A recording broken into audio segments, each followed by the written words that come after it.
Oklahoma Ford dealers. Haven't had a headache since Saturday, so I feel like I'm progressing just perfect. OU quarterback Baker Mayfield missed the second half of the TCU game with a concussion. Back at practice today, non-contact. He has passed all post-concussion tests so far. They will continue throughout the week. Barring a setback, though, Mayfield going to play this week in Bedlam. And welcome into sports, everybody. Well, we are smack dab in the middle of Bedlam's golden era. Once again this week, OU and OSU squaring off as nationally ranked foes. 6th time in 8 years that's happened. And once again, this in-state tussle will have Big 12 championship implications. Sooners win, they are the conference champs.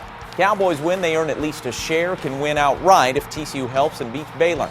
Both teams enter the matchup with 10 victories. First time that has ever happened.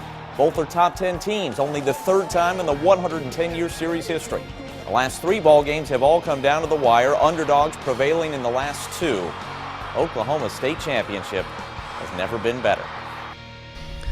The advantage that you have in Bedlam is there's a lot of excitement and enthusiasm generated just because.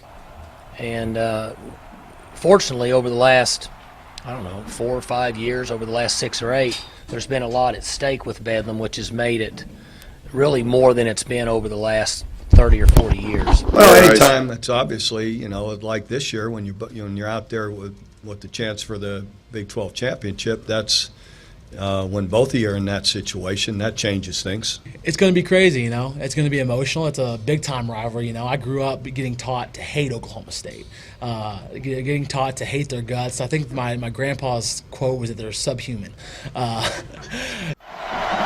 Well, that's not very nice. Of course, last year's game, an overtime thriller won by the Pokes. Bedlam number 110, Saturday in Stillwater, 7 o'clock. The Sooners favored by about 5. According to ESPN, there is, quote, a very good chance LSU will buy out the contract of head coach Les Miles. Tigers have lost 3 in a row, but Miles has won 78% of his games and a national title in 11 years in Baton Rouge on the week of Thanksgiving. Not very grateful down there in Louisiana. We're grateful for Kevin Durant. Highlights of his return to the lineup right after this.